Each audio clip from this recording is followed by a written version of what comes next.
turning in our country, can I challenge you and encourage you?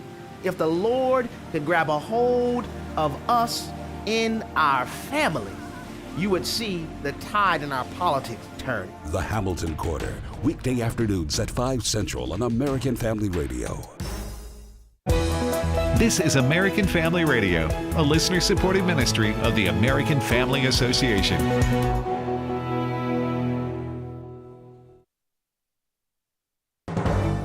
For American Family News, I'm Bronson Woodruff.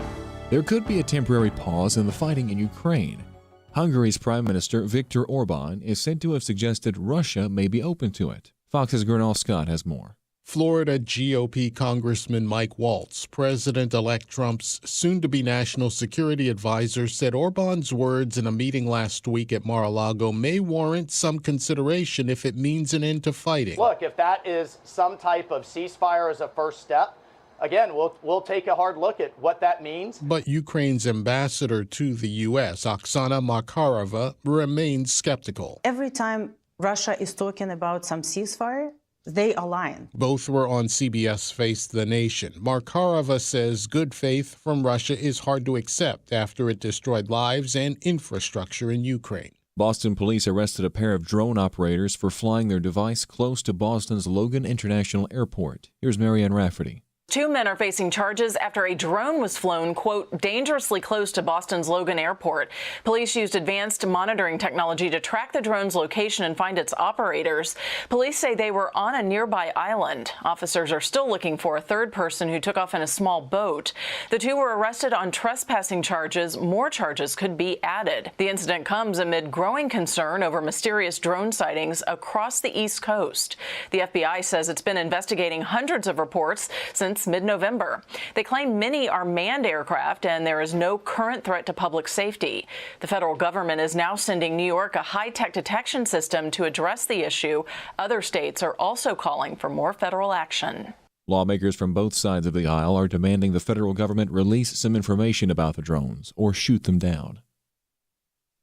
A judge who helped orchestrate one of the worst judicial scandals in U.S. history was among the 1,500 people whose sentences were commuted by President Joe Biden last week. The scheme involved sending children to for-profit jails in exchange for kickbacks. Biden's decision to commute the 17-year prison sentence of Michael Conahan angered many in northeastern Pennsylvania, from the governor to the families whose children were victimized by the disgraced former judge. Conahan had already served the vast majority of his sentence, which was handed down in 2011. The South Korean president's impeachment trial has opened after lawmakers voted to remove him from office. Here's Jonathan Savage. Members of the South Korean parliament voted to impeach President Yoon Suk-yeol on Saturday. The country was thrown into political turmoil when he declared a short-lived martial law earlier this month. South Korea's constitutional court will now decide whether to confirm President Yoon's removal or it could reinstate him. Judges have 6 months to make up their minds, but are under pressure to act more quickly. In the meantime, Prime Minister Han Duck-soo is serving as acting president. Yoon has defended his actions and says he'll fight until the end. Jonathan Savage, Fox News. Expect to hear more next year about Louisiana's 10 Commandments law. AFN's Robert Thornton explains. The Louisiana law requires a classroom poster or a similar framed document with the 10 Commandments printed in a large, easily readable font. The poster will also include a context statement. Last month, arguments were made at the district court level on a preliminary injunction. The state lost, but talking about this on Washington Watch, Attorney General Liz Murrill said it's not over yet. Preliminary injunctions are still an early stage of the litigation, not supposed to be a final judgment on the case. But this judgment looks a lot like a final judgment. I think the judge intended it to be viewed that way. He also intended, I think, to chill any school board from complying with the law. Currently, the issue is before the U.S. Fifth Circuit Court of Appeals. We are on appeal at the Fifth Circuit. We were able to get the case expedited for oral argument, which means that we are going to be arguing it in the Fifth Circuit on January 20th. We've asked the Fifth Circuit to go en banc, so that means we would have the whole complement of active judges on the court. She said if the case is heard before the full court and it's a good result, it'll be ready to go to the U.S. Supreme Court. And that's all for this hour of American Family News. You can find much more news from a Christian perspective on our website, afn.net. For American Family News, I'm Bronson Woodruff. Do you want to prepare for God's calling on your life to ministry? Many people have a sense that God is calling them to ministry, but they don't know the next step to take. Here's a step that may be for you. Wesley Biblical Seminary offers a new Bachelor of Arts in Christian Ministry that's entirely online, and it will prepare you for whatever ministry God calls you to next. We want to equip you with knowledge and tools you need to confidently fulfill the calling that God has put on your life. Learn more at wbs.edu. That's wbs.edu. Welcome to Today's Issues, offering a Christian response to the issues of the day. Here's your host, Tim Wildmon, President of the American Family Association.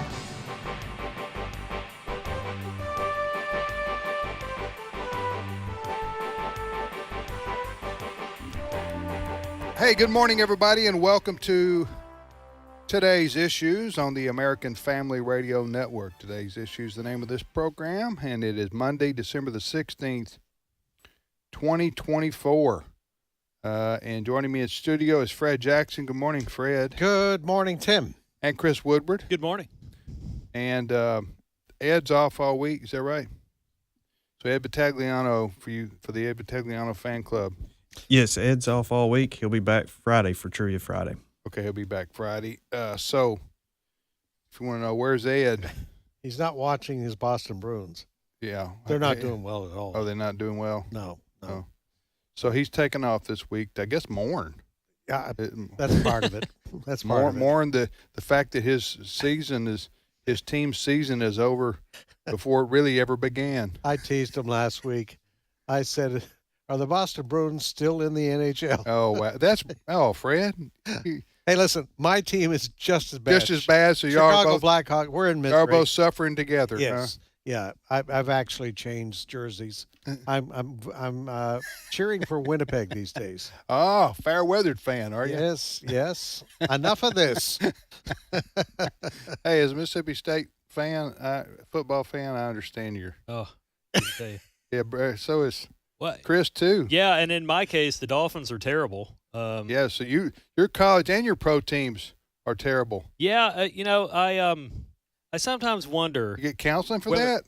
Well, I sometimes wonder if God, back in the 90s, when Chris Woodward. Be careful what you blame on God, but go ahead. Well, I just wonder what his facial expression was when I decided in the 1990s I was going to root for the MSU Bulldogs and the Miami Dolphins. I just okay, well, you son. decided?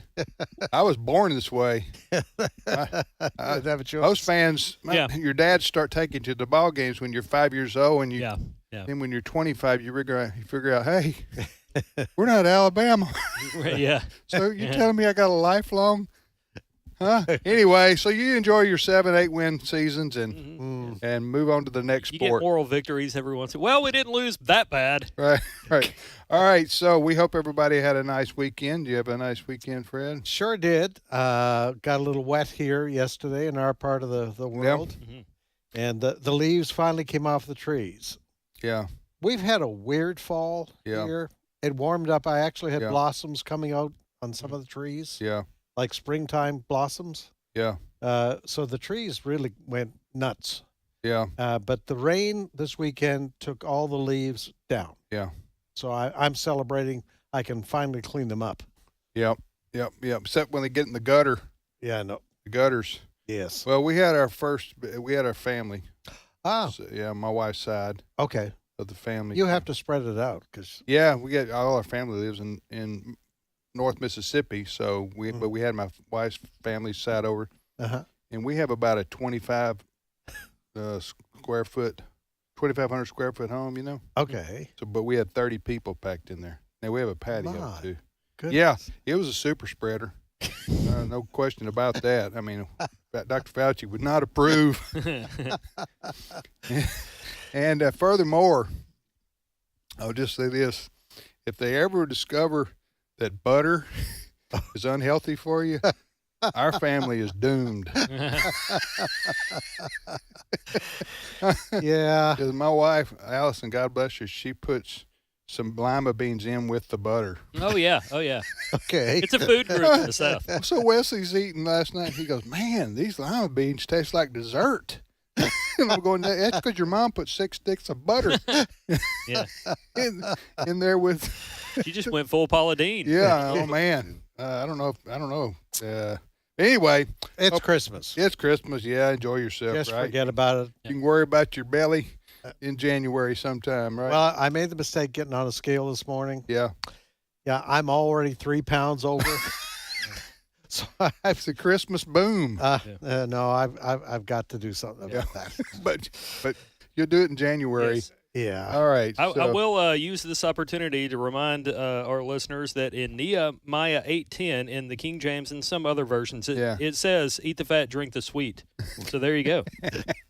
Praise the Lord. So we had some leftover caramel cake, or caramel cake, whatever you call it. So I brought it for the staff this morning. I wrote a note and I said, calories, compliments of Tim and Allison. And it's like, it'll be gone though. Yeah. You got some leftover sweets or not? You bring it here? Yes. All right. You bring it here. It'll be gone before you can make it to your department to say they're there. Yes. It is. 'Tis the season. 'Tis the season. All right. Well, anyway, hope everybody had a nice weekend and planning for, celebrating Christmas with your family and friends. It is a time to reflect on the goodness of the Lord, right, Fred? Amen. And that is so true. And the Christmas message, I've been enjoying David Jeremiah's program, Turning Point. And I tell you what, he is going through the various aspects of the Christmas story. And we heard this morning actually, we're going to have a guest. Becky Drace is coming up.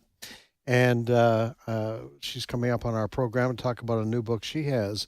But she reminded us in our devotion this morning about that scene of the shepherds when the angel came to announce to them about a baby that was born. Yeah. And a lot of people, one of the aspects of that particular part of the Christmas story is a multitude of the heavenly host. And we kind of blow through those things because we've heard it since we were kids. Yeah. But I had a Sunday school teacher once that explained when the Bible talks about a multitude of the heavenly hosts, we're talking about heaven poured out those angels, and likely every inch of sky in front of those shepherds were filled with angels. What a moment. Amen. What a moment. Amen. All right. So you're right. Becky Drace will be joining us at the bottom of the hour. And she's got a new book out called The Bright Side of Blue, Finding Hope in the Dark Places of Life. Yeah. And we will talk to her about Excellent. that. All right. So first of all, Chris, is there another drone story today? Yes, there is a drone story. What is going on, Chris? No one knows, and we can blame the Biden administration for that. I know that seems like the easy thing to do, but he is the president of the United States, and people working for him are not giving us clear and direct answers. To prove that, I do have some audio from people. But just to bring everybody up to speed that maybe paid attention to disappointing football teams like me over the weekend, drone sightings continue. Now, it began in places or states like New York, but it has since New Jersey. It has since been reported in New York, Pennsylvania. Now there's places all over the country that are reporting what they're calling drone sightings. Yes. Yeah.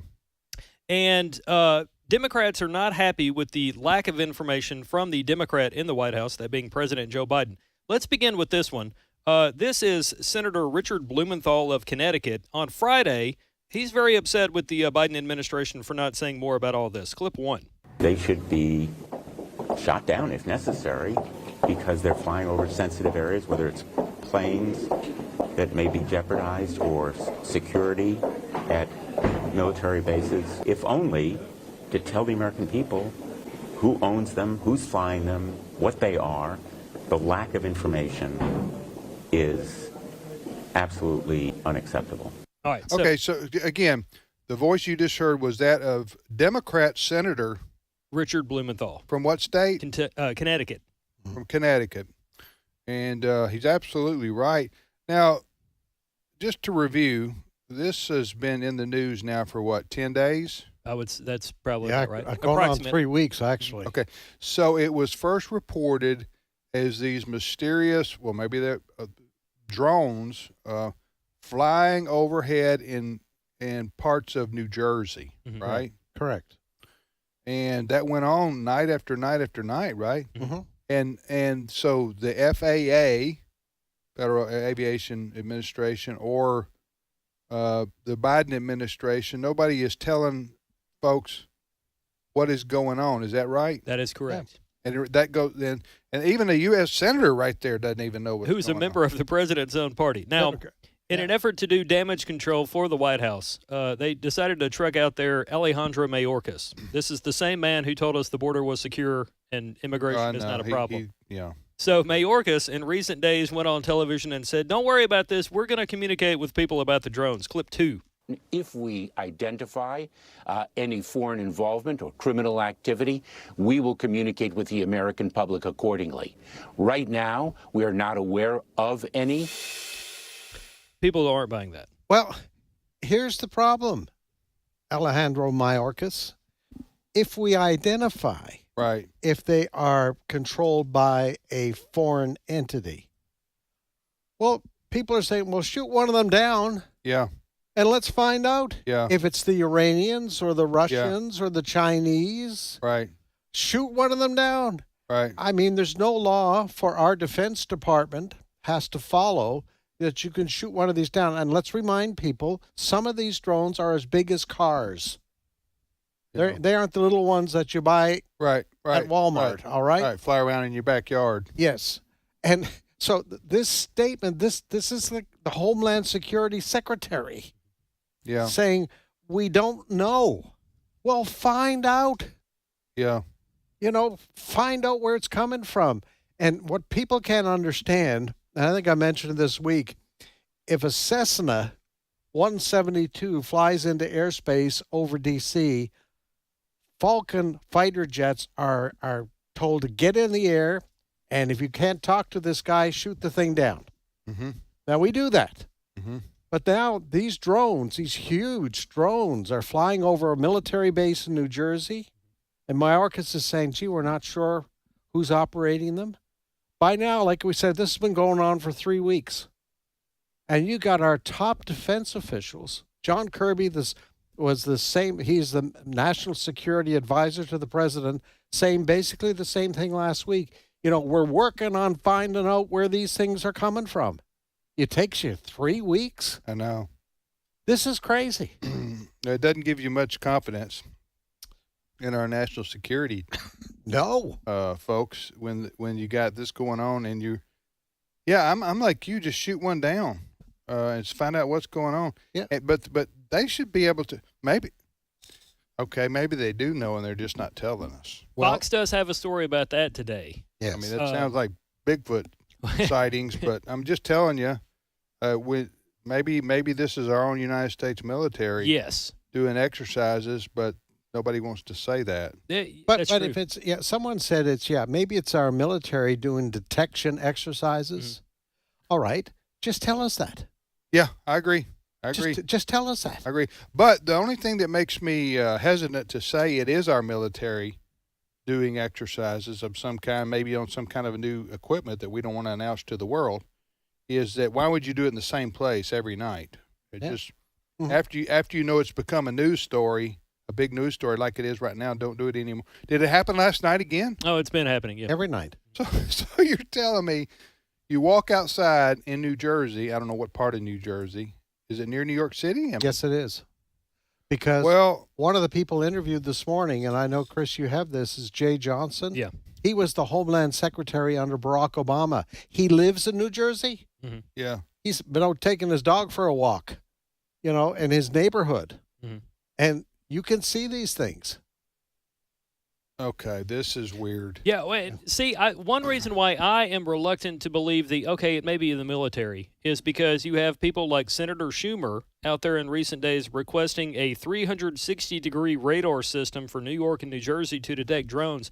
Match that with Blumenthal, who's also a Democrat, being upset about this. Why would high-ranking, well-known Democrats be calling for things when the military could just pick up a phone and go, hey, it's us, man, don't worry about it?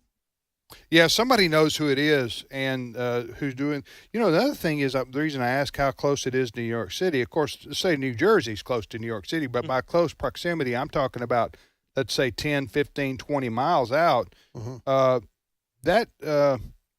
New York New York City area is just has massive air travel. Yes. Okay. So you've got Newark International Airport, you've got JFK, you've got LaGuardia. Those are just three major airports, not to mention all the private, small craft airports that are around in that area, New Jersey, New York, Connecticut, Long Island.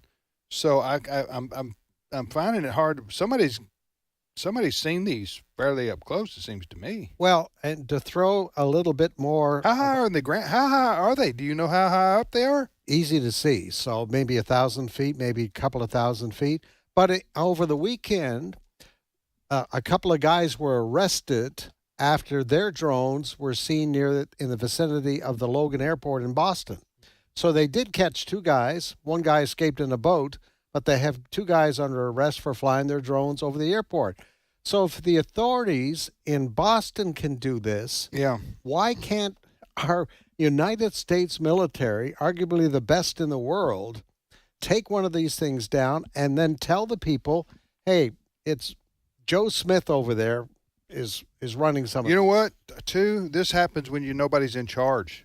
Yeah. Yeah. This is what happens when nobody's in charge, because if you had a president who was active and in charge, and we know that Biden has been for a long time, hasn't been for 6-8 months at least, probably longer, that we've known about, then a president would come out and do a press conference and say, we're getting to the bottom of this tomorrow. That's all you, huh? Yeah. And you can, and if you say, that's all you got to say. Yeah. But Biden, has he even commented on this at all? Not to my knowledge. He doesn't. There's not a press briefing scheduled today either. He's going to deliver remarks about Hanukkah. Well, I would, with Vice President Harris' track record as border czar, I would put her in charge. I'd make her drone czar today. I'd announce that I'm making Kamala Harris the drone czar for the remainder of my presidency. That announcement would bring so much joy to the American people. This is a season of joy, Chris. It is. And so, listen, this is one of the strangest stories that's been out there in a while. Not because drones are flying over New Jersey, it's because our top government officials seemingly don't have a clue on what's going on. Well, they didn't do anything about the Chinese spy balloon. Yes, I was just going to talk about that. Oh, yeah. We deliberately allowed that thing to fly across the country over sensitive areas. We waited until it got over the Atlantic, and then we shot it down because we said, well, we didn't want to shoot it down because it might hurt somebody. Yeah. All right, you're listening to Today's Issues. Thus concludes our drone coverage. All right, Chris, next story. Let's mention this because it's going to probably carry us into the break.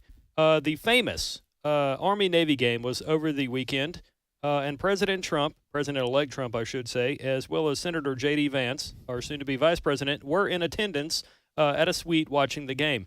And I have audio here of a very moving rendition of the national anthem as performed by cadets from both service academies here. We can dump out of this whenever you want, but here it is, clip 11. Oh, say can you see by the dawn's early light what so proudly we held at the twilight's last gleaming, whose broad stripes and the bright stars through the perilous fight o'er the ramparts we watched were so gallantly streaming, and the rockets red the bombs bursting in air gave proof through the night that our flag was still there. Oh, say does that star-spangled banner yet wave o'er the land of the free and the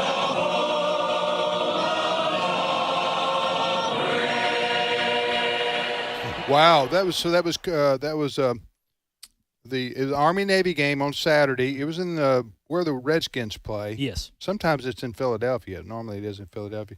So that was a combination of the Navy midshipmen and the Army cadets on the field there. And for a moment, this is where radio can't do TV, but for a moment there was video that cut away to Trump, who was standing there next to Vance, and Trump was saluting the cadets there.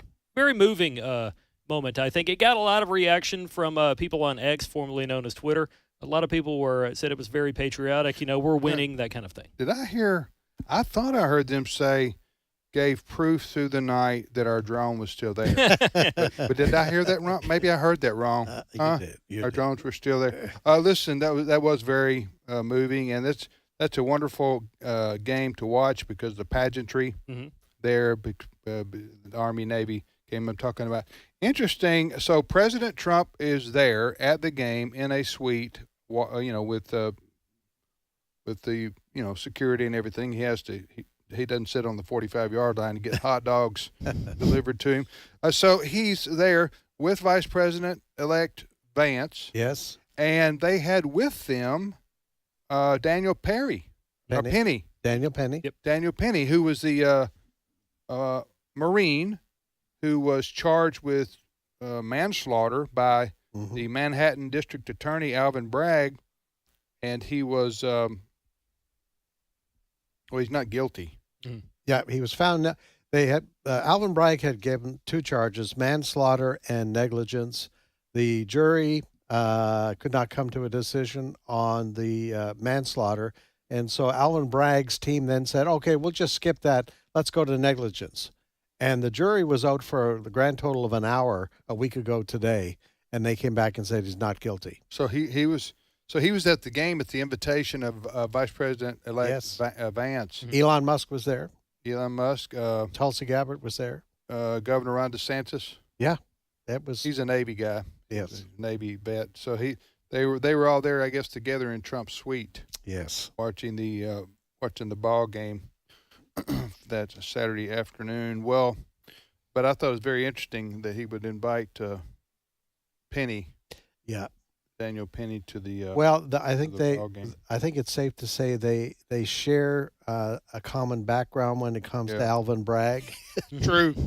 I can imagine Trump saying, "I feel your pain." Yeah, exactly. When it comes to that. Anyway, that was good to see on Saturday afternoon in I don't know where the command. It's the Washington Command. No. Were they the Commanders? They're the Commanders. Formerly known as the Redskins. Yes. Now, they may actually go back to that. There has been some stories for a few weeks now on how there is a push to try to restore the name Redskins. Whether or not that happens, I'm not sure. Really? Yes. Roundabout not long after the election of President Trump, when it was declared that woke is dead, or DEI is dead on arrival, that kind of thing, a lot of people started pushing again for things like the Redskins to come back. Whether or not the Cleveland Guardians, the baseball team, will go back to the Indians, I'm not sure. They probably won't. But, yeah, there has been a push for the Commanders to be once again. Yeah, the Cleveland Indians baseball team, I didn't understand what's offensive about using the term Indian. When you're on the Cuyahoga River, yeah, and you're in a place called Ohio, I don't know. The Braves said we're staying Braves. Maybe Redskins I could understand, even though that didn't seem to bother the Redskin, the Indians who were, I guess, getting paid by the Redskins organization. Mm-hmm. I know that the Florida State University, who's the Seminoles, right, mm-hmm. They have a relationship with Seminole Nation, and they pay them a certain money and it's an honor. Yeah, it's an honor. They consider it an honor, and they get paid. Mm-hmm. By the university to use the Seminole symbol as their mascot. Right? Mm-hmm. Yeah, they do. All right. You're listening to Today's Issues on the American Family Radio. Jerry and Becky Drace will be in studio with us coming up in just a couple of minutes. They are host of Hope for the Home, heard each Sunday afternoon at 5:30 Central Time on American Family Radio. Much more to talk about today. We'll see you back here in a couple minutes.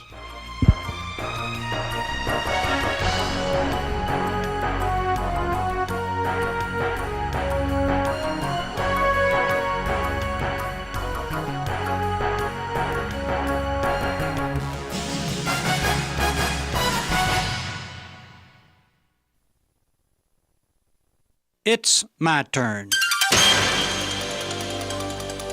Here is your host for My Turn, Don Wildmon. Many years ago, a national magazine carried a simple little story that touched the hearts of countless individuals. The story was about a little boy who wanted a dog, and more specifically, why he wanted a certain dog. It seems as though a fellow had several puppies which he had for sale. He and another gentleman were looking at the puppies, discussing which one of the puppies the gentleman should purchase. There were several puppies to choose from, but the fellow doing the selling warned the man about a certain puppy. See that puppy over there, he said. That one? Yeah, he's a cripple. You don't want him. The little boy was over near a fence and was listening to the two men talk while wishing as hard as he could that one of those puppies could be his. Very shortly, the man seeking to buy the puppy asked the price. "They're $10, the owner said. If the men had been looking, they would have seen the little boy counting his money. When he had counted it all, he discovered that he had only a total of $1.63. Now, that was a long way from the $10 necessary to buy a puppy. The young boy kept a close eye on the men as they moved around looking at each of the puppies. The owner explained the fine point of each of the puppies to the fellow seeking to buy one. And, of course, the two men completely ignored the cripple puppy. After a little while, the little boy asked the owner again what the price of the puppies was. "Son, didn't you hear me tell this gentleman that the puppies were $10 each? Why do you ask me again?" Well, the lad didn't say anything. He looked back down at his money and started counting. He hoped that by some miracle it would be $10, but he still had only $1.63. The fellow who had come to buy a puppy finally made a selection. The two of them took care of the necessary details to complete the deal. And as they were nearly finished, the lad asked the owner if he would take $1.63 down on one of the puppies and let him pay the rest on payments. Well, the owner didn't give him much of a satisfactory answer, but he did ask the lad which dog he wanted. "The one over there," the young boy said as he pointed. "But you heard me tell this fellow that the puppy is crippled. Why do you want him? All these other puppies are healthy. If you'll tell me why you want him, I just might give him to you," the owner concluded. Well, the little boy hesitated for a moment. Then he reached down and pulled up his pants leg. There on the young boy's leg was a brace. The boy was crippled. "I don't walk so good either, mister," he said, "and I reckon she'll need some understanding till she gets used to it." I did. The boy got his puppy without cost. I guess if you've been crucified, you can give some understanding when another gets crucified. I guess that's one reason he died for us. And I doubt that any of us have much use for a crucified man until we ourselves have been crucified. This has been My Turn with Don Wildmon, a production of the American Family Association. You will seek me and find me when you seek me with all your heart. Jeremiah 29, verse 13. American Family Radio. This is Today's Issues. Email your comments to comments@afr.net. Past broadcasts of Today's Issues are available for listening and viewing in the archive at afr.net. Now, back to more of Today's Issues.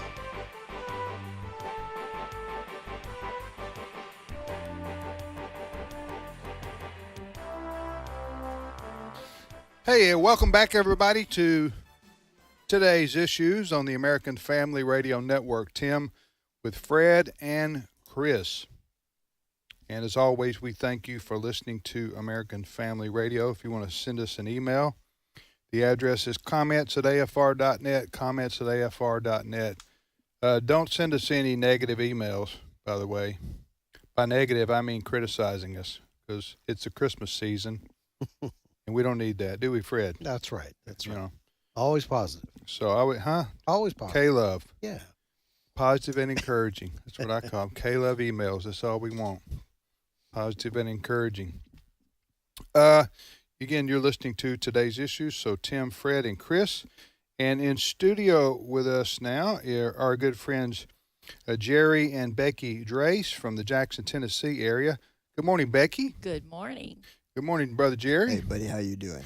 I'm doing well. Good to have you all in town with us. Becky, you did devotion for us this morning, our staff. Mm-hmm. I was honored. Thank you. Very much appreciated that. Jerry and Becky's voice may be familiar to you. You've heard them on the Hope for the Home Sunday afternoon program. How long have y'all been doing that now for us, Jerry? Now, we just finished our first year.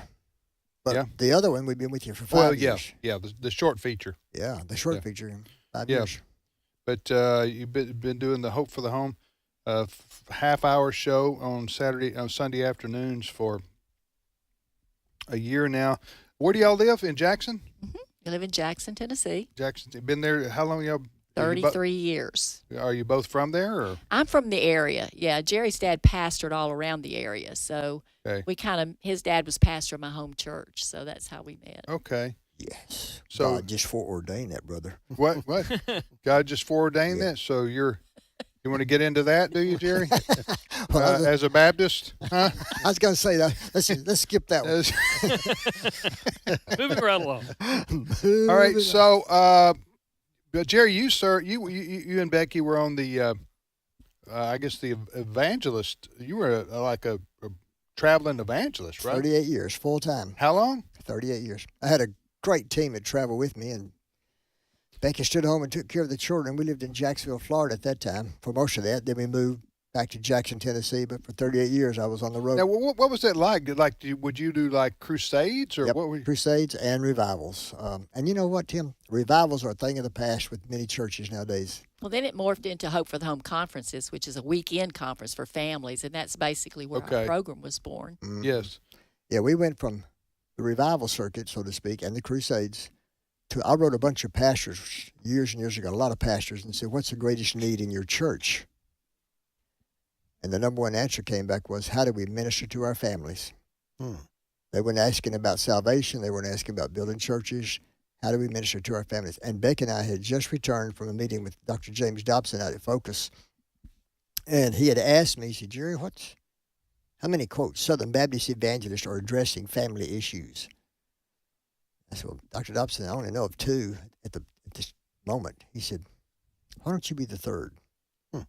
He said, we got all the resources here that you need. And I had just finished doing my doctorate work on family formation and spiritual formation. So long story short, we developed, in answer to the pastor's questions, we developed Hope for the Home.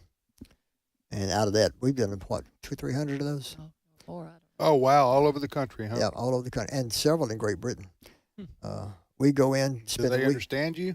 Pardon? In Great Britain, they speak English, so yeah. It's Oh, a little bit twangy, but Oh, they talk funny over they there, do talk funny. Oh, they come up and say, most of them say, will you say y'all? I say, what? I said, we just say you all. I said, well, that's the way we say it at home, y'all. But, oh, yeah, it's fun speaking to the British. Oh, yeah, for sure.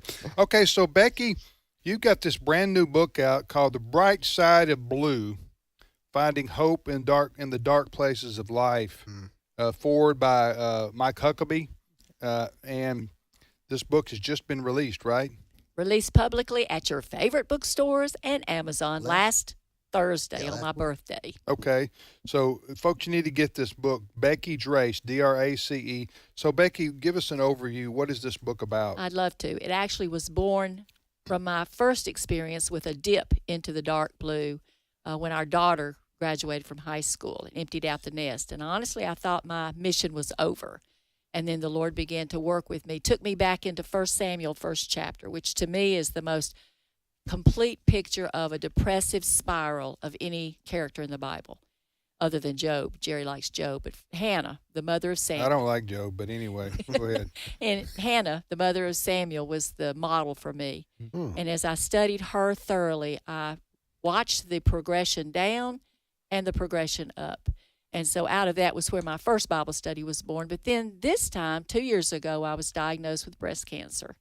And so it's been almost 3 years now, 12 weeks of treatment, radiation 21 radiation treatments, and then immunotherapy, and now I'm beyond.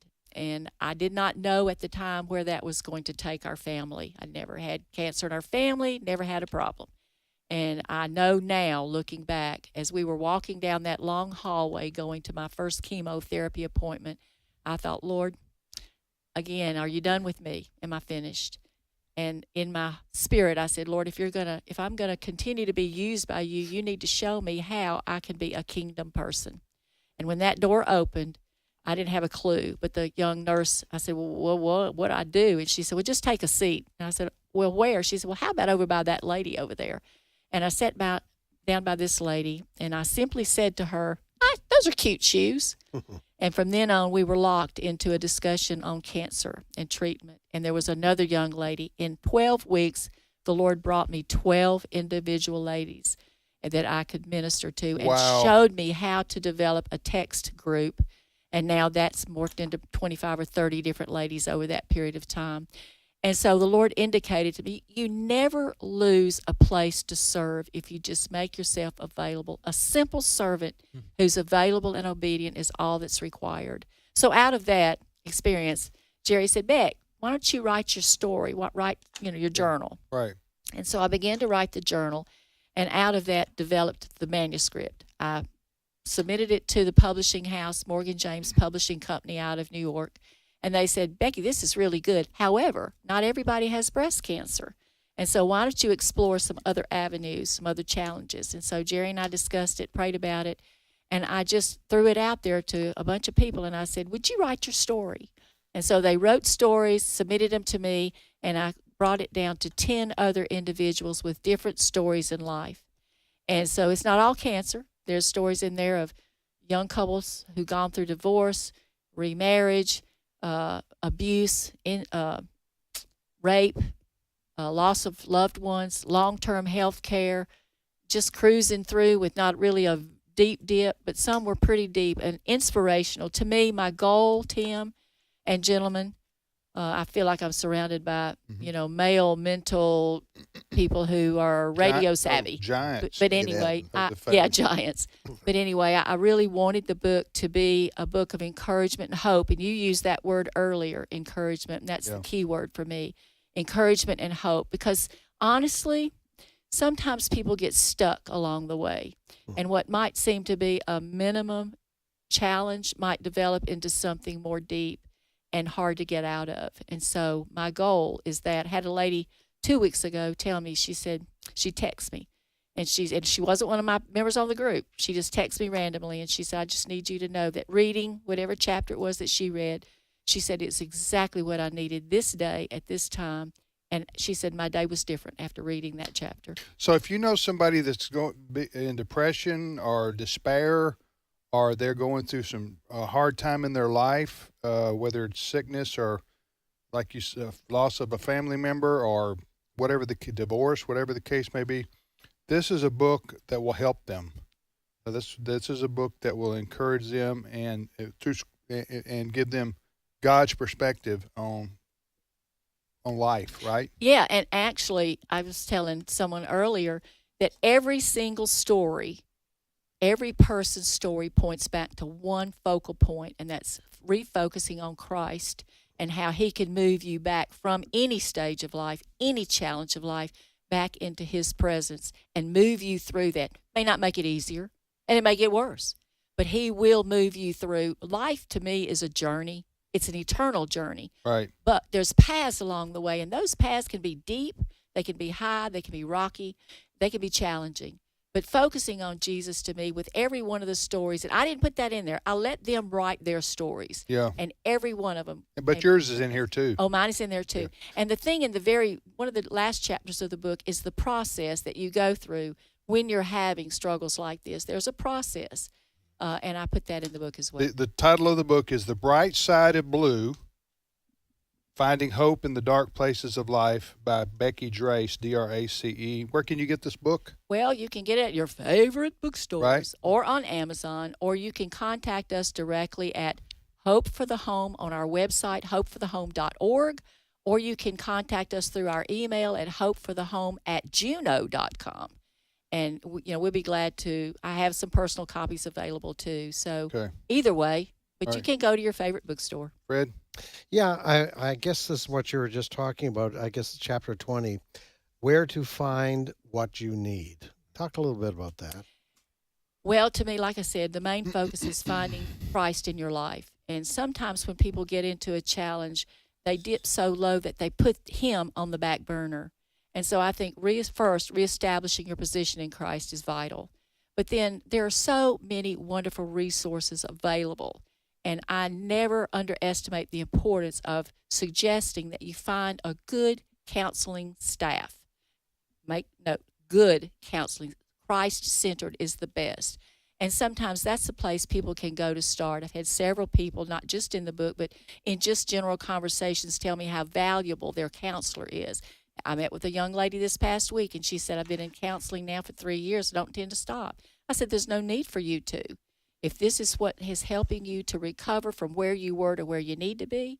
One more comment, too, that I think that has become very important to me in my personal life is, and I like this as a word of encouragement, we are described by our past. We are. We're all impacted by our familial upbringing, our biological connections, our genetics, and all those things. We are described by those. We do not need to let that keep us stuck in a place because it helps us to understand who we were, who we are, but it doesn't define who we can become. And so I think refocusing that alone is vitally important. I've also heard people say, don't let others define who you are. And even some people with, they have goodness in their heart, but they want to keep going back to where you were. Talk a little bit about that, the importance of you being able to move on in Christ. Absolutely. And I think that is a very important comment because even in counseling, oftentimes a counselor will not take a person back. However, in my personal experience as a counselor, I feel like that sometimes a sensitive counselor will be able to pinpoint areas that maybe that person needs to go back to, but don't get stuck there. That's the key. And keeping the focus positive is very important. So for me, I dipped into that place. My family didn't even realize. I mean, I was crying at night in my pillow, and, I just You was mean after really, the cancer diagnosis? After the cancer diagnosis. Even when my nest emptied out the first time was when I really began to realize the extent of what a despondency can lead to if it's not dealt with. And so as I wrote my first Bible study out of the life of Hannah, I realized there is hope. There's hope for anyone, no matter how deeply you go. And so I think that's a good question. Thank you. Yeah, absolutely. Well, is the anything you want to say, Brother Jerry, to what Becky's talked about here? I'm just going to let her preach. I watched her do this. It was amazing. Her first book was called Becoming a Woman of Worth, and that kind of set the tone for what was to follow. But watching her go through this and develop her own ministry was so unique. Well, two things, too, Jer. He is my loving supporter, obviously. Right. We've been married 55 years this Wow. year. Can you believe that? We don't look that, but anyway. You need to do a devotion book on that. I'm like telling living you. with Jerry for 55 years, how God got me through. How Jerry can live with me for 55 years. That would be the queen. But the thing is, having someone in your life, whether it's your spouse, a lot of people go into states that they don't have a spouse for whatever reason, but having someone in your life that can come alongside you and help support, encourage you, just be your friend is vitally important, I think, to recovery. But Jerry obviously didn't know how to boil water, but he learned through my cancer experience. He had to step up and care for me in ways that he had never had to do that before. So that alone, I think, deepened our relationship to a new level. Plus, Jerry's been through prostate cancer as well. So this was a mutual experience that we had. His was very treatable, and he'll probably die from a heart attack before he'd die from prostate cancer. But nevertheless, it was an experience that we both shared together, having a health issue. And as you grow older, oftentimes couples will experience mutual health issues that can tear them apart or pull them together. Yeah.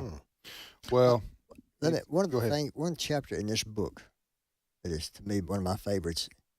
It was written by a friend of ours. And he said one night somebody knocked on his door when they lived in Atlanta, Georgia. And he opened the door, and the man introduced himself as Truett Cathy. Oh. And he said, I thought, he's bringing me Chick-fil-A. Troy Cathy came in and witnessed to our friend that night, and as a result of that visit, our friend, this was years ago, became a Christian. And he and his wife had a fabulous marriage. But his story is in that book about when she died, how he dealt with her death. And cared for her. Oh, yeah. So that's why this book is for men as well as women. But she asked 2 or 3 guys to write their stories, which are in here.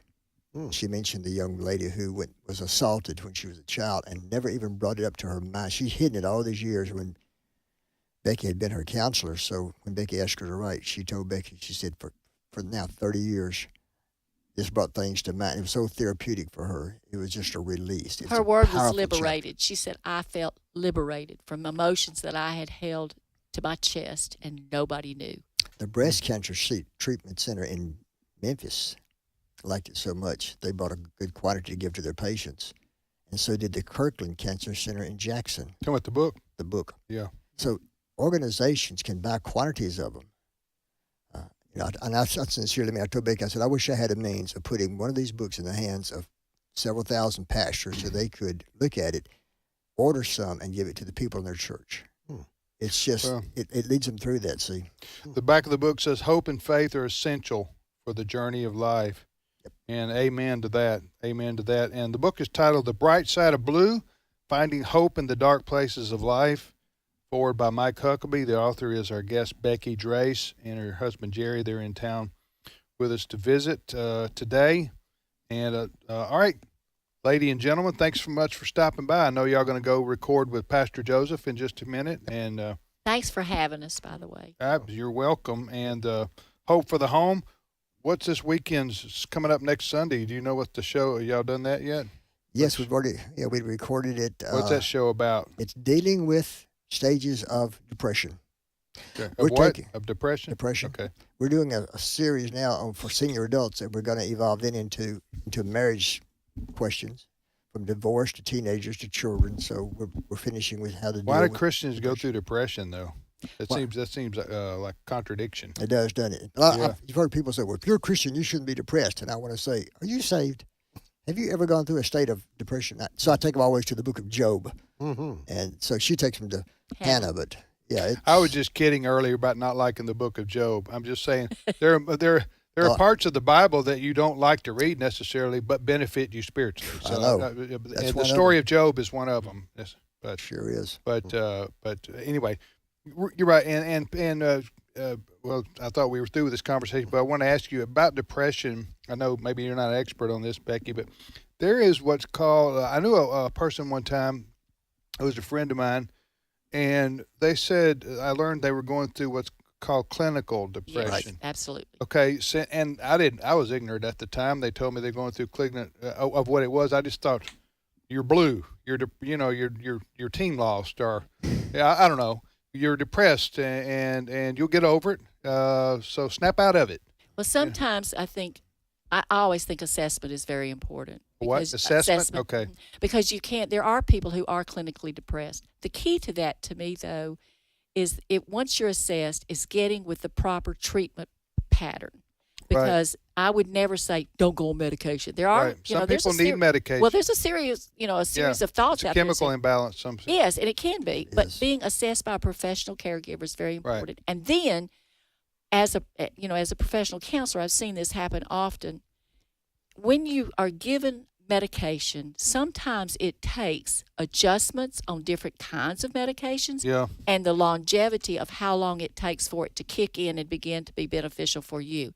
So if you're suffering today and you're listening from clinical depression, number one, get assessed, go to a professional person who can treat you properly, and then let it take time. And then if you need to adjust your medication, don't get discouraged or more depressed because of that, because there is hope. Yeah, but some people don't want to go on. They're worried about going on medication might make things worse. So you need to get help, I would say, from a Christian doctor. Absolutely. Or Christian. It needs to be a believer that's helping you, whether it be the doctor or the counselor or whatever. You don't need to. That's the key to it right there. Well, you know why? Because they see things from a biblical Christian perspective. Yes. It makes all the difference in the world. Right. Absolutely. All right. Thank you, Becky. Thank you, Jerry. Thank you, buddy. All right. You're listening to Today's Issues on the American Family Radio Network. And we thank The name of the book is The Bright Side of Blue, Finding Hope in the Dark Places of Life. Becky Drace is the author. Chris, what's your next story? Well, I've got some audio here from Frank Pavone. Frank is the head of can we do some bites? Okay.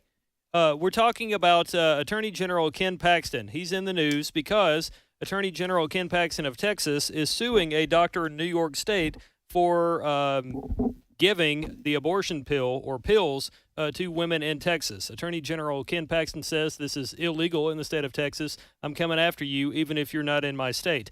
Now, Paxton is being ridiculed for not taking into consideration the belief or needs of women out there. But Frank Pavone was on Jenna Ellis in the Morning today saying Attorney General Paxton is doing his job. Clip 12. You know, Ken Paxton is just doing his job, right? He's the Attorney General. He's enforcing the laws of Texas. And Texas, the people of Texas, through their lawmakers and their governor, have decided that the women of Texas are going to be protected from what is, and you notice how the language is so deceptive. The other side loves to call it the abortion pill, and this is a several-day drug technique that involves more than one drug, powerful synthetic steroids that starve a baby and then expel that baby from the mother's body. So that's pretty gruesome stuff. And we know, through our Silent No More campaign, we have plenty of testimonies. We've got plenty of evidence of how these abortion drugs, through this horrible process, cause suffering to these moms, days on end of bleeding and pain, and a lifetime of regret. Now, that again was Frank Pavone on Jenna Ellis in the Morning on AFR Talk, talking about Texas Attorney General Ken Paxton suing a New York doctor who allegedly prescribed abortion pills to women in the Lone Star State. So we're going to be continuing to cover this. I've got interviews this afternoon with pro-life groups in the great state of Texas, so stay tuned to AFN. Meanwhile, I have posted a Fox News article about this very issue on our Today's Issues Facebook page. Hey, guys, I was watching. President Trump is doing press conference from Mar-a-Lago. Mm-hmm. President-elect Trump. Of course, it's confusing because he was once president, and so you refer to him as president or president-elect. I think either one is fine, but he is de facto president right now. Pretty much. Yep. We look to him for answers. He's getting quoted on the Biden drone issue. He's been out of the picture. He, as I said before, Biden's been missing in action since June. Yes. So now. What I'm saying is that President Trump is taking questions on foreign policy that would normally go to the President of the United States, whoever he is, in this case Biden, until the next president takes over. Well, now Trump is, as I said, de facto president without the authority, official authority yet. And it's amazing.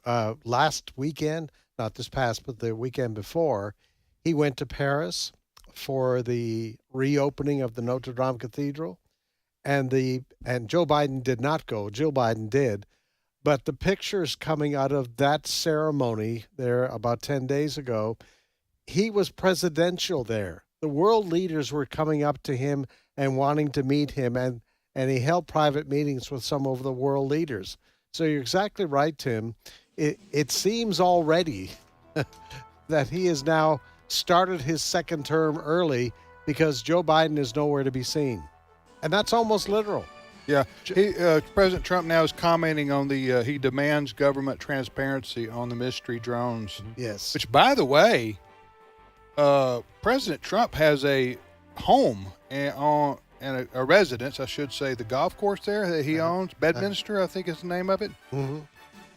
Right there in northern New Jersey, so not too far from New York City. So he would have an interest from that perspective, not to mention he's about to be commander-in-chief. Mm-hmm. All right, we're going to take a break right here. We shall return with more of Today's Issues on the American Family Radio Network. Tim, Fred, and Chris, again, we thank you for listening. We'll be back in a moment. Stay with us.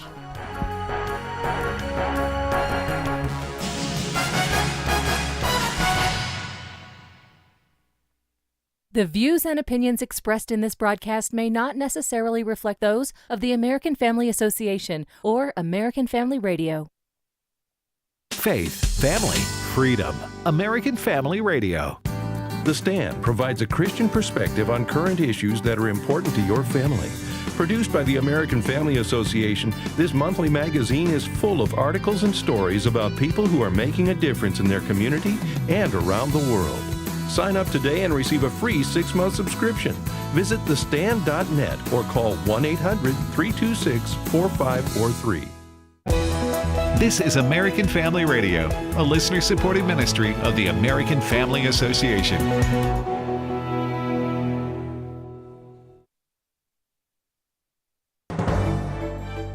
For American Family News, I'm Bronson Woodruff. Israeli attacks on Syrian military positions are the most violent ever, according to one human rights group. Here's Jonathan Savage. Israel's been pounding Syrian territory since the fall of former leader Bashar al-Assad. Prime Minister Benjamin Netanyahu says it's to ensure Syrian weapons don't fall into the hands of extremists. The UK-based Syrian Observatory for Human Rights has counted 473 airstrikes as of this morning, describing them as the most violent since Israel began attacking the Syrian military in 2012.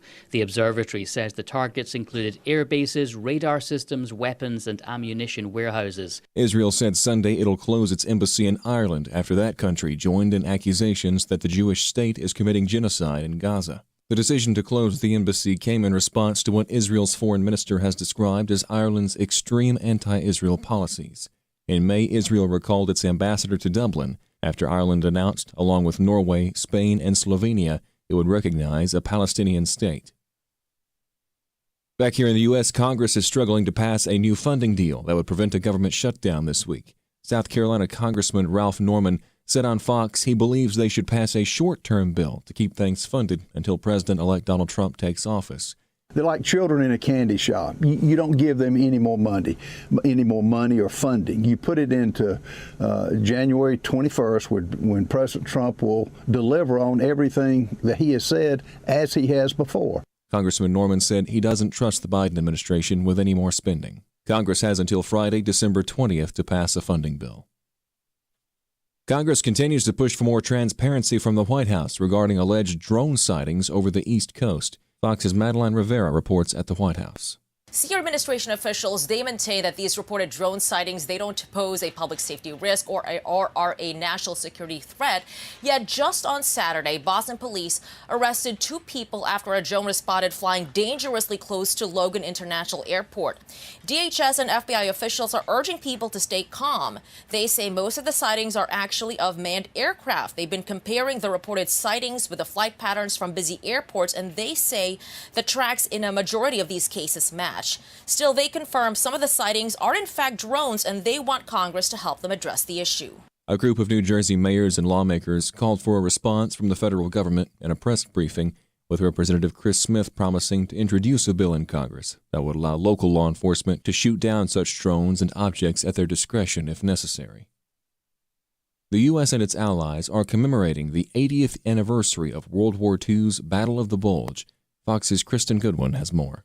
In December of 1944, more than 200,000 Nazi soldiers smashed through the weakest spot of Allied forces, capturing thousands of American soldiers in the Ardennes Forest between Belgium and Luxembourg. The fighting known as the Battle of the Bulge because of the Germans' wedge into Allied lines, but it would be the last major German offensive campaign on the Western Front during World War II. U.S. troops fighting back for weeks, ultimately making sure Allied forces advanced on Berlin. 100-year-old veteran David Marshall, who was there, attending a commemoration ceremony in the U.S., telling the Associated Press the young should study about the war, stressing learn all you can about it in order to prevent any future war. Kristen Goodwin, Fox News. The California Department of Motor Vehicles has apologized for a, quote, unacceptable and disturbing personalized truck license plate that the agency said displayed hate speech related to the October 7th attack on Israel. A photo posted on X by the watchdog group Stop Anti-Semitism showed a license plate on a Tesla Cybertruck near Los Angeles that read LOLOCT7. LOL is an abbreviation for Laugh Out Loud. But the son of the truck's owner told ABC7 in Los Angeles that the personalized plate was not a reference to the October 7th attack at all. He said it referred to the owner, who is a Filipino grandfather. LOLO means grandfather in Tagalog. CT refers to the Cybertruck, while 7 represents the owner's 7 children, according to the news station. You can find more news online at afn.net. For American Family News, I'm Bronson Woodruff. The feature-length documentary Culture Warrior, Don Wildmon and the Battle for Decency, premiering November 11th, chronicles the life and ministry of Don Wildmon. It takes you through the founding of the National Federation for Decency, what has become AFA. It's a call to stand firm for righteousness and shows how that resolve can make a huge difference in our world. If we lose this cultural war, we're going to have a hedonistic, humanistic society. Find out more and watch the trailer at culturewarrior.movie. Today's Issues continues on AFR with your host, Tim Wildmon, President of the American Family Association.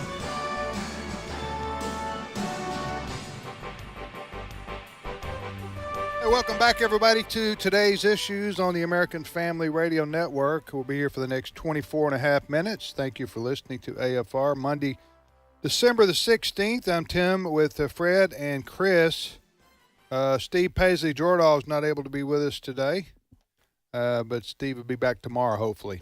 That's the plan. And Ed's out all week till Friday. Yeah. Well, Brother Ed. The crew is here. Yeah. Yeah, we're carrying. You know, you were talking about it's still going on in Mar-a-Lago. This is President-elect Donald Trump. CNN, Fox, and MSNBC are all carrying this news conference live. It's been going on for half an hour now. Right. You mean just President Trump taking questions from the reporters? Normally, a kind of news conference that a president would give. Mm-hmm. Yeah. But as we were saying, Biden is nowhere to be seen. Yeah, I know. This is something that a president does, and Trump is doing it. You know, this is old news by now, but I mean, still, what I'm about to say. I've said it before. I don't understand how Biden wasn't removed, or why he didn't step down in June. Even if Harris, which she's terrible, let's just be honest, on many different levels. Even if she were to assume the role as president, that at least be the constitutional mechanism for dealing with somebody who's incapable of doing the job. So Biden stepped after that disastrous debate performance in June. We all remember that, where Biden's looking out into space while it was just awful. We all remember that. And listen, I'm not putting down people who suffer from mental decline, because probably all going to get there if we live long enough, right? So, but clearly Biden was incapable of debating, and which says, I'm also incapable of being CEO of America for the next 7 or 8 months, and I don't want to, or whatever it was, and I'm incapable of being commander-in-chief. I don't have all my faculties, and you need all your faculties, and then some, to be commander-in-chief of the United States of America, especially in this day and age in which we live, and you got, fires around the world. So how in the world he didn't have to step down? I don't understand it. But here we are. We've been 7 months. What, June? No, we haven't been 6. We've been 6 months since June, since the debate, and now President Trump basically is, as I said, he is having press conferences as if he is president. Now he will be. I'm talking acting president. When's the inauguration? 36 days. 20th of January. Okay. Yep. Oh, we still got 36 days? Anyway, he's fielding questions. We're not able to hear it because it's on the TV, but we can't, the TV monitor. And President Trump's hair, you said his hair's changed. Yeah, he's not Orange Man anymore. He's silver gray, which I think is more natural. Yeah, well, that's probably the natural. I mean, he was a blonde guy, wasn't he, for most of his life? Well, yes. Orange blonde. But the orange, I think, came from the face paint. The tanning? The tanning salon. I think that's what that was from. Or Anyway, I don't know. Who knows why, but he was called Orange Man. Orange Man Bad. Remember that from the left? Yeah. But, yes, he's got a very distinguished natural look of would you call that gray or silver? I call it silver. Yeah. Gray silver, I guess it is. A little Charlie Rich going on there, huh? Yeah. The Silver Fox from the 60s and 70s. I remember him. He opened for the Carpenters. No, Chris. Everybody, since we put Carpenters on Chris's mind, everything's connected in the 70s connected to the. He remembers that day. Yeah, I did actually hear a song from the Carpenters. We've got a local station here, a secular station, that plays nonstop Christmas stuff. Yeah. And the other day it was a Carpenters song, and I knew who it was based on Tim sending me to an education camp. Carpenters were a great duo there from the 70s. They kind of brother sister. There's probably never been a better singing duo. Some might say, well. Donnie and Marie were pretty good. Yeah. Yes. Too. I think when you're family members, like there's just I mean, I've heard different siblings sing together. They harmonize well. I think it's because you're around each other so much. That didn't work for our family at all. We have zero. I don't know any singers. My first cousin's a singer. Other than that, I don't know anybody that can sing besides me on our, Well, Wesley will be here tomorrow. Is Wesley here tomorrow? So. No, Wesley's not here tomorrow, and you don't want to hear him sing. You'd rather hear me sing than hear him sing. I don't even know if he sings. I haven't heard much from him on that regard. Anyway, it's probably unusual to have just zero musical talent in a family, other than what I produce. I don't know why you laugh. Fred, you're laughing in my face, Fred. Well, we could get our producer Brent to produce a soundtrack of some type, and you could sing along with that. We should do that. We should go down to the recording studio down there and do like a "We Are the World" thing of all the AFR voices. People want to hear that. So, do you have singing or instrumental? He's in a choir. I sing in the choir. Are you in the choir? Well, that's great, Chris. Now, yeah. The church choir where they take anybody? Yes. Okay. I feel. I'm out of me. No, that sounded terrible. I did not mean that like it sounded. No. Because if you sing for the church choir, you must be able to sing at least some. Yeah. But they do. It is voluntary. I'm one of the tenors. Nobody pays to come see you. But yeah, my dad was a music teacher. My wife sings. Okay. What range do you? I'm one of the tenors. Tenors. I basically just add a little bit of volume. We have one guy that's stellar. Cole. Okay. God bless him. If you're listening, Cole, we appreciate you very much, and his wife Carrie. Okay. They're actually. Did you ever play an instrument? Yes, I played. Oh, that's right. You're in the band. Mm-hmm, I was in the band. What instrument? Drums. Okay. And then I love band drums, like we're talking marching band. Marching band drums. And I also played in the jazz band. Actually, that's how I met my wife. My wife and I both were at a community college here in our area on a music scholarship, and we're part of a musical group. She was one of the singers. I played the drums, and that's how we met. That's how you met. Okay. What about you, Fred? I sing in the choir every now and then. Yeah. Back row. As long as there's others around me. Yeah. But yeah, that's the extent. Actually, that's funny. This comes out. Yeah. Back when I was a kid, I think it was grade 6 or grade 7, in our area, the local TV station used to bring in kids at Christmas time, and schools would come in and sing carols. Yeah. And this is way back in the 60s. Nova Scotia in the 60s. In the 60s. And they would do this live. There was a lot of live programming. And my dad was trying to take a picture of me singing on TV. And he had one of those old cameras that had a flash bulb. And he was so excited he put a Christmas bulb in the camera instead of the flash bulb. That didn't work out well. So my moment, Christmas bulb in the flash bulb on the camera, the old camera. Was he drinking or? No, he's just so excited because it was live and he only had one chance to do this, and he blew it. Blew it. I like the way you use that term. Blew it. Anyway, all right. Well, great memories in music. I hope.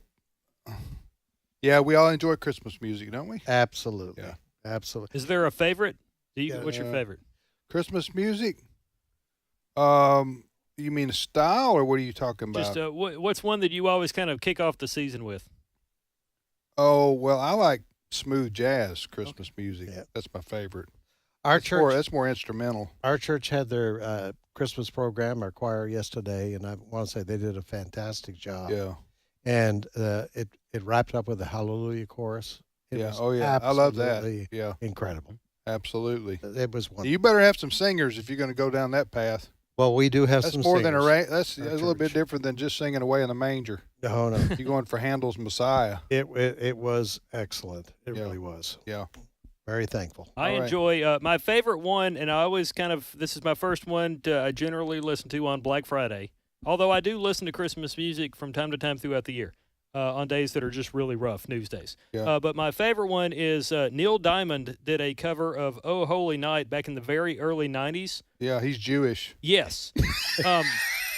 Yes. But he's recorded this several times on different albums, but it's the one where he's sitting in front of a fireplace and Neil Diamond is wearing what I can only describe as a very snazzy sweater. Uh-huh. And that is that version. He's got like a choir singing backup with him, and man, is it awesome? Yes, it makes. I don't know what I'm just saying. Neil Diamond's family heritage is Jewish. I don't know what his heart condition is. Correct. Today, I would just find it funny when like Barbara Streisand does a Christmas album, you're going like, she's Jewish, but they know singing some Christmas music can, be popular and make some money. They can sing. Yeah, they can sing. Yeah. Yes. Barbara Streisand. Yeah, she can sing. She can sing. All right, first story, Chris. Or second. I don't know. Have we talking done about? Yeah. Talking about Trump and making money here. He's made $15 million more dollars from he needs ABC. It. He needs it. He does. Yeah, ABC News is having to pay Trump $15 million because George Stephanopoulos wouldn't stop. Right. Right. What did Stephanopoulos do that caused ABC some financial consternation? Okay, so Stephanopoulos brought on Representative Nancy Mace a ways back to ask her about why she is supporting Donald Trump when she herself has said is before the election. Yes. Okay. Nancy Mace has said publicly that she is a survivor of abuse, and so Stephanopoulos brought her on his program on ABC. And brought up, why in the world are you supporting this man when he has been found guilty of rape? And he said the word rape several times during that segment to try to keep challenging her as to why she would do that. Well, the issue here is that Trump was never convicted of rape. It was a sex abuse case, to which Trump denies. This is the E. Jean Carroll case from like 1990-something. Yeah. So Trump lawyered up. They went to court over this, and ABC, with George Stephanopoulos, have been forced to pay $15 million to Trump to settle a defamation suit. Trump plans to use this in various ways, including even putting it towards a presidential library. I love that. Yeah, I know. You know what, George Stephanopoulos and ABC, when we say the mainstream media is extremely biased, this is the kind of stuff we're talking about. All Stephanopoulos had to do was stick to the legal record. It is true to say that President Trump was convicted of some kind of a sex abuse charge. I don't know what the technical. Well, I don't think he was convicted. There may have been a settlement, but not convicted of sexual assault. Okay. Well, anyway, look that up, Chris. I'm not sure what that was. But it wasn't rape. So Trump filed a defamation suit against Stephanopoulos after he asserted that Trump was found, quote, liable for rape in a civil case during a contentious interview with Representative Nancy Mace. That was okay. But Trump was never found liable or convicted of rape. Never. So that was not true. And Stephanopoulos kept saying that, and they never apologized, I guess, until they got a court decision against them now, saying that ABC News, because of Stephanopoulos' actions and his slander of the former president, soon to be president again, Trump, has to pay him $15 million. Mm-hmm. So so ABC, and because of this settlement, ABC News and George Stephanopoulos are going to pay to build the Trump presidential library. Yeah, you're laughing, Fred. You think that's really funny, don't you? I just think that's incredible. This here donated by George Stephanopoulos. We want to thank A plaque on the wall. the Stephanopoulos and the ABC family for. They need to have us. They'll probably have a plaque on the Trump presidential library saying our thanks to the generous donation of ABC News to help build this building. We know we're laughing. Yeah. But we know Donald Trump. Yeah. He'll probably do that. He'll probably do that. He'll probably do that. He's still going, by the way. Trump's been talking for how long? 45 minutes? 45 minutes now. Yeah. And keep in mind, President Joe Biden was often criticized for not doing interviews. Or, he would do a sit down, but it was always with a very friendly network. Well, whatever you say of Donald Trump, don't ever say he avoids the media, because he will sit there. He'll go till they leave the room almost. I mean, he is It's amazing. He might call you names, but he's going to talk to you. Here's also the thing about it is, for Trump, one of his strengths is his ability to do what what they call gaggles. Yes. And by that I mean he just goes into the room, and the media is there, and he doesn't know necessarily what. Now he probably has an idea what's in the news that I'm going to be asked about, but he doesn't know all the different various questions that are going to come at him from the media. And it's a live press conference, so whatever he says, is going to go out around the world, so to speak. And so just to have the ability to field questions and answering them on your feet, as they say, is a gift that he has that a lot of even politicians don't want. Biden was now in Biden's back when Biden was normal. Okay, he could take questions from reporters. I mean, he was very good on his feet. But I'm just saying, Trump is one of the best I've ever seen at taking questions from reporters. And he'll do it for 45 minutes or an hour or whatever, and about all kind of different topics. Yeah, you know what I'm saying. So, but anyway, who's there? That is SoftBank Group CEO. I'm sorry, I got the wrong guess. Well, hold on just a second. You know how many people? Excuse me, Chris. You're trying to look that up because I asked the question. Who's at the microphone there at Mar-a-Lago? Do you know that Trump has met in the last week with Mark Zuckerberg last week or two? Of course, Elon Musk is basically on the Trump team. By the way, Elon Musk deserves a lot of credit. I've mentioned this before. For his stand during the he didn't have to get involved. No. In the presidential election, and normally people of his stature either support a Democrat or a liberal, or they stay out of it, because supporting a Republican and or a conservative for the presidency, for a celebrity, even a businessman of Elon Musk's stature, he stands the chance of being canceled by big business and Hollywood and all these things. Now, but I would say this, Elon Musk, he can't be canceled. And I think he knows that. Yes. Because he's the wealthiest man in the world and one of the most successful businessmen in history. And so his place is secure. But I think he's the kind of guy, what strikes me, Elon Musk I'm talking about, that would have taken a stand anyway. But what Elon Musk saw was, listen, there's a choice between Trump and Harris. And Trump stands for freedom and liberty and our way of life. And Harris is for socialism and Marxism and big government control. And I, as a business, I'm talking as if I'm him. I, as a international businessman and an American citizen with my corporation is located in the United States, I see the threat here of what Harris and these far lefties represent to private enterprise, to private property, again, to, I use the expression, our way of life. And so that Elon Musk, of course, he bought Twitter. And changed it to X because he saw the left controlling all the social media, and he said, "I'll buy And he's not making money off X, I don't think. I think he just said, somebody needs to step in here as a voice of reason and an alternative to the far lefties and it's not that Elon Musk is a true conservative. I don't know.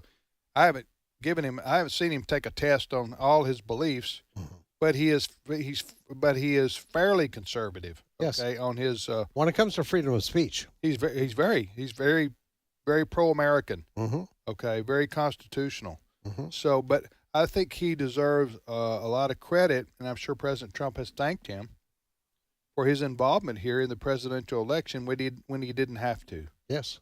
When he didn't have to be, is what I'm saying. You know, you were listing the others who are visiting at Mar-a-Lago. Jeff Bezos. That's right. Amazon. Jeff Bezos. Washington Post. Yeah, he's going to go. Well, all these people, they may not have come out in favor like Elon Musk did of Trump during the election, but now they know he's the president elected by the people for the next 4 years, and they want to be able to do business in the United States, and it helps to have a good relationship with whoever the president is. Yeah. And in this case, Trump is going to be the president for the next 4 years. Now, you know what? Who was it that came out and said that Vance will be the next president? Oh, Romney. Mitt Romney. Did y'all see that?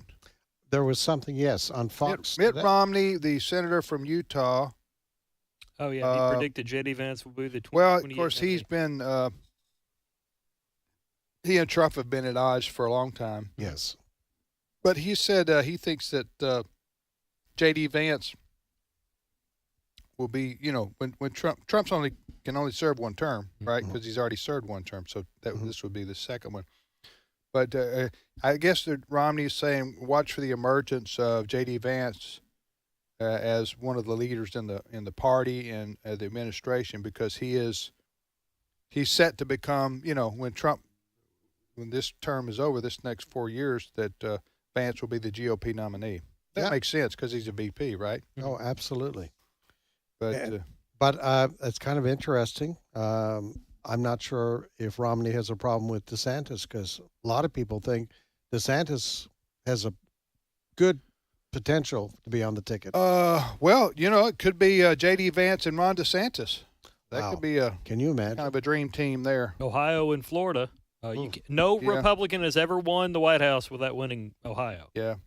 Yeah, well, that's a long way away. Who knows? I wondered what Governor DeSantis is going to do with that Senate seat that Marco Rubio's given up, because that's going to have to be announced fairly soon. Marco Rubio, the senator from Florida, is going to be Trump's Secretary of State, thus opening up a Senate seat from Florida. And now, this is almost like a soap opera in the sense that as Trump world turns, we've got the daughter-in-law of the president, Laura Trump. Mm-hmm. She's wanting to be the senator. Mm-hmm. Yes.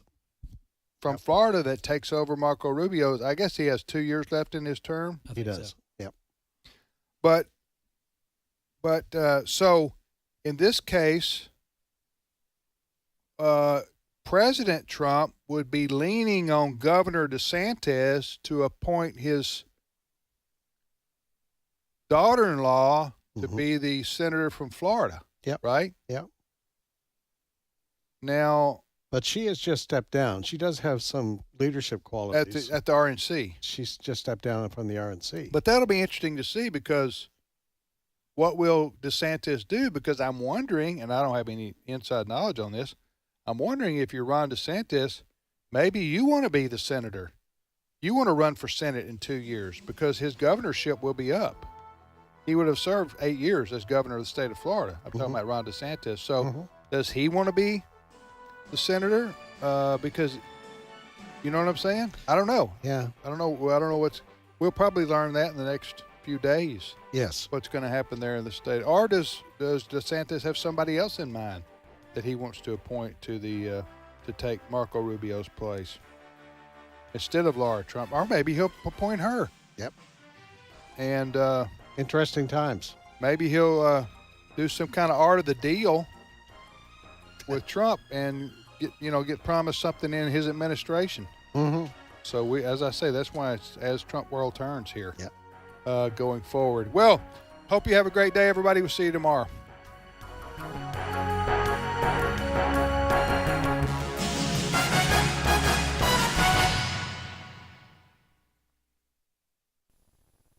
So right now may be the perfect time for you to rethink how you pay for health care.